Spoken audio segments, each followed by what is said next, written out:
Bismillahirrahmanirrahim. Assalamualaikum warahmatullahi wabarakatuh. Alhamdulillahirabbil alamin. Alhamdulillahilladzi hadana lihada wa ma kunna linahtadiya laula an hadanallah. Allahumma shalli wa sallim wa barik ala sayyidina Muhammadin wa ala alihi wa sahbihi ajma'in. Amma ba'd. Anak-anak yang Allah muliakan, gimana nih puasanya? Semoga senantiasa dilancarkan oleh Allah Subhanahu wa taala dan semoga kita semua senantiasa disehatkan dan bisa berpuasa full di bulan suci Ramadan ini. Amin ya rabbal alamin. Anak-anak yang Allah muliakan, pada kesempatan kali ini Ustadz akan memberikan materi yaitu mengenai ciri anak yang soleh itu ia senantiasa menjaga sholatnya. Anak-anak yang Allah muliakan, kita tahu bahwasanya sholat itu merupakan tiangnya agama. Jika sholatnya rusak, jika sholatnya bolong-bolong, maka agamanya akan rubuh, agamanya akan rusak. Sebagaimana kita ketahui bahwasanya rumah itu ia akan berdiri kokoh jika memiliki tiang-tiang yang kokoh. Nah, begitu pula jika seorang muslim dia tidak sholat, ya, maka agamanya akan runtuh dan agamanya akan rusak. Anak-anak yang Allah muliakan, kenapa sih kita harus menjaga sholat 5 waktu? Dan Allah Subhanahu wa taala berfirman, A'udzubillahi minasyaitonirrajim, wa aqimus sholata wa atuz zakah. Dan dirikanlah sholat dan tunaikanlah zakat. Ini yang pertama. Kenapa kita harus menjaga sholat? Yang pertama adalah karena ini perintah Allah Subhanahu wa taala. Allah memerintahkan kita sebagai umat muslim agar senantiasa menjaga sholat yang wajib 5 waktu.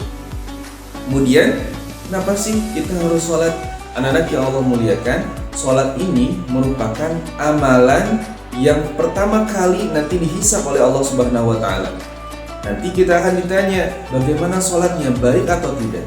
Jika sholat kita baik, maka baik pula seluruh amal ibadah kita yang pernah kita lakukan. Contoh, jika kita senantiasa bersedekah, bantu orang lain, kemudian menjalankan puasa, akan tetapi jika kita meninggalkan sholat, maka ibadah-ibadah tersebut tidak memiliki nilai.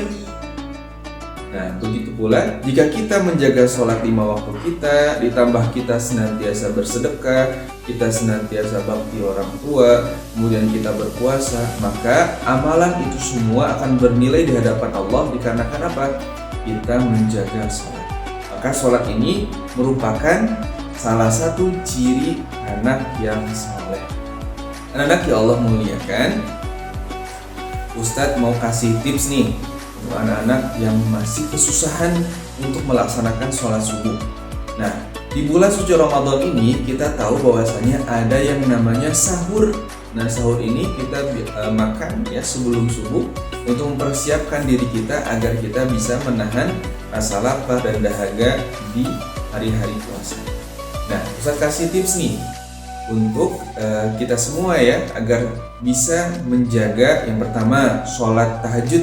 Nah, kita bisa nih memanfaatkan sholat tahajud kita karena kita terbiasa bangun sahur. Ya, kita sholat tahajud 2 rakaat saja. Nah, kemudian kita usahakan setelah sahur kita terjaga untuk tidak tidur kembali. Ya, sampai kapan? Sampai masuk waktu subuh. Makanya sunnah sahur itu adalah diakhirkan. Ya, agar apa? Agar kita bisa memakai itu sisa waktu dari sahur menuju sholat subuh agar terjaga dan kita tidak tertinggal sholat subuh. Bagi anak-anakku ya yang laki-laki, maka sholat subuhlah di masjid bersama ayah atau bersama keluarga, ajak ke masjid seperti itu. Bagi anak-anak yang perempuan juga boleh sholat di masjid, tapi yang lebih utama dulu. Nah, kenapa? Karena anak-anak kita tahu bahwasanya 2 rakaat sebelum subuh itu pahalanya lebih baik daripada dunia dan seisinya. Apalagi sholat subuhnya itu sendiri, ya. Bahkan di bulan suci Ramadan kita tahu bahwasanya segala bentuk amal soleh itu dilipat gandakan pahalanya. Ibadah sunnah pahalanya sama seperti ibadah wajib, apalagi ibadah wajib pahalanya jauh lebih besar yang sudah Allah sediakan bagi kita semua. Nah, oleh karena itu anak-anak yang Allah muliakan, selain kita menahan rasa lapar, rasa dahaga di bulan suci Ramadan, jangan sampai kita meninggalkan hal yang wajib yang lain, yaitu menjaga sholat. Karena tadi karena yang pertama kali akan dihisab pada hari kiamat yaitu sholat kita. Jika sholat kita baik, maka amal-amal yang lain ikut baik, akan bernilai pahala. Tetapi jika sholat kita buruk, kita jarang menunaikan sholat atau bolong-bolong dan sebagainya, maka amalan yang lain tidak bernilai pahala, tidak bernilai ibadah di sisi Allah Subhanahu wa Ta'ala.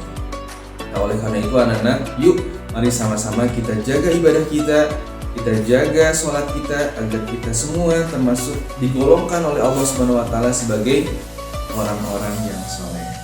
Itu saja yang bisa Ustaz sampaikan. Lebih dan kurangnya mohon dimaafkan. Saya tutup, wabillahi taufiq wal hidayah. Wassalamualaikum warahmatullahi wabarakatuh.